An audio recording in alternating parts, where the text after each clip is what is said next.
Hoje a gente vai fundo num dos maiores clássicos da nossa literatura, Meu Pé de Laranja Lima. Vamos mergulhar nos primeiros capítulos para entender bem essa trombada, sabe? Entre o mundo fantástico de uma criança e a realidade que muitas vezes é bem dura. É nesse mundo que a gente entra. O mundo do Zezé. Um menino de só 5 aninhos, super sapeca, mas também com uma sensibilidade enorme. O problema é que as descobertas dele, essa curiosidade toda, quase sempre eram vistas como encrenca. Para a família, ele era o próprio capeta. Mas o que ninguém via é que por dentro a história era outra, completamente diferente. Então, vamos lá. Para a gente realmente entender quem era o Zezé, a gente precisa olhar para os dois mundos que formaram ele. De um lado, o que ele aprendia na rua. Do outro, o que ele descobria, sozinho. Olha só que interessante. A educação do Zezé era totalmente dividida. Com o irmão mais velho, o Totoca, ele aprendia as coisas da rua. A malícia, como se virar, como não arrumar confusão. Era a escola da vida, né? Mas, quando ele estava sozinho, era outra história. Era hora de descobrir o mundo por conta própria. E isso, claro, significava cometer erros. E esses erros quase sempre acabavam em palmadas. Uma lição bem mais dolorosa. E é aqui que a gente vê a dualidade incrível do Zezé. Por fora, para todo mundo, ele era o diabo, mas por dentro tinha um passarinho que não parava de cantar. Mesmo com tanta bronca, com tanto castigo, ele tinha esse universo interior, sabe? Um mundo só dele, cheio de música, de poesia que mais ninguém ouvia. Era como um refúgio, uma defesa contra a dureza da vida. E que menino precoce! Olha só o sonho dele: ser sábio e poeta. E com um detalhe importantíssimo: usar gravata de laço. Porque na cabeça dele, poeta que é poeta, usa gravata de laço. Isso diz tanto sobre ele, né? Mostra como a mente dele voava longe, muito, muito além da realidade difícil, da pobreza que ele vivia no dia a dia. E qual era a principal ferramenta dele para escapar dessa realidade tão dura? A imaginação, claro.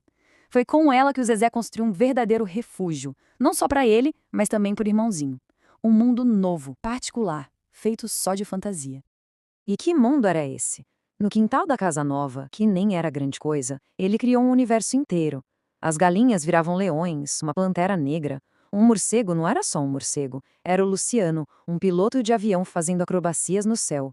Ele pegava o que era comum e transformava em algo mágico. Mas de todas essas criações, a mais importante, sem dúvida, foi o minguinho, o seu pé de laranja lima. Ele não era só uma planta. O minguinho virou seu confidente, seu cavalo para aventuras, o melhor amigo que ele tinha. Era o único ser no mundo que de fato entendia o Zezé. E por quê?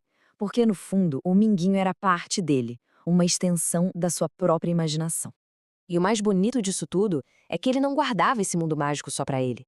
Essa imaginação toda era, sim, um escudo contra a dor, mas era também um presente. Um presente que ele dividia com o irmão mais novo, o Luiz. Isso mostra a ternura, o carinho imenso que ele tinha, mesmo quando todo mundo ao redor só via o diabo. Só que, por mais forte que fosse a imaginação do Zezé, ela não era uma muralha impenetrável. A realidade da pobreza da família dele era pesada demais, e uma hora ela sempre acabava invadindo. E os números não mentem, né? A situação era crítica. O pai dele estava desempregado há mais de 6 meses. Pensa nisso. E para piorar, 8 meses de aluguel atrasado. A família estava na iminência de ser despejada. Dá para imaginar a tensão dentro de casa, né? Era algo que dava para sentir no ar.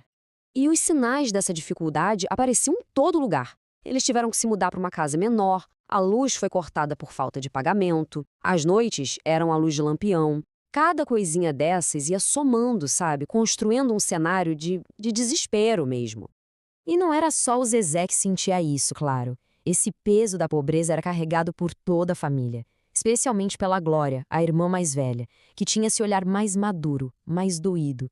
Ela via a dificuldade de todo mundo, a inocência dos irmãos pequenos, e o coração dela ficava em pedaços.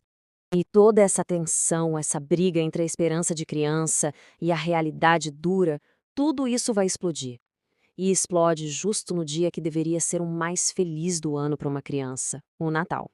A pergunta é essa, né?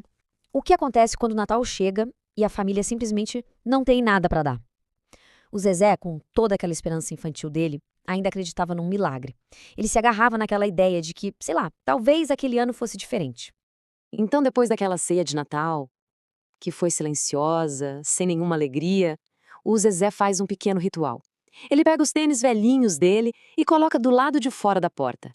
É um gesto de fé, sabe? Aquele último pinguinho de esperança de criança, de que no dia seguinte ele ia acordar e encontrar um presente ali.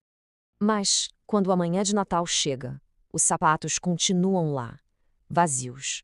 E nesse momento, a realidade simplesmente desaba. Não tem mais para onde fugir. O silêncio daquela manhã deve ter sido ensurdecedor. E é na decepção mais pura, mais crua, que o Zezé solta essa frase. Como é ruim a gente ter pai pobre. Uma frase terrível, dita da boca para fora por uma criança magoada. O que ele não sabia é que o pai dele estava bem ali, atrás, e ouviu tudo. Cada palavra. Esse é o momento. A reação do pai não é de raiva. É de uma mágoa tão, mas tão profunda, que nem as lágrimas saem. E naquele olhar, naquele silêncio, o Zezé entende tudo. Ele percebe que causou uma ferida muito maior do que qualquer surra que ele já levou. É ali que ele descobre a dor que as palavras podem causar. E o que ele faz? A culpa o consome. E ele tenta consertar o erro do único jeito que uma criança como ele sabe fazer. Ele pega a caixinha de engraxate e vai para a rua. Ele passa o dia inteiro de Natal trabalhando. Troca a brincadeira pelo trabalho. E com o dinheirinho que ele junta, ele compra um presente para o pai, um maço de cigarros. É o jeito dele de pedir desculpas. E a reação do pai é de partir o coração. Em vez de bronca, ele oferece compreensão. Ele basicamente diz para o filho: você estava certo. É um momento de uma ternura imensa, no meio de tanta dor. O pai aceita aquela verdade difícil dita por uma criança, e o que nasce dali é um perdão, um entendimento profundo entre os dois. E é por isso que o livro é sobre um menino que, um dia, descobriu a dor. Não a dor da palmada, que ele já conhecia tão bem, mas essa outra dor, a descoberta de que as palavras têm um peso, que elas podem ferir de um jeito que golpe nenhum consegue. É aquele momento em que a inocência da infância se quebra um pouquinho, sabe? E ele aprende, do jeito mais difícil, que o amor e a dor às vezes andam juntos de uma forma que a gente nunca esquece.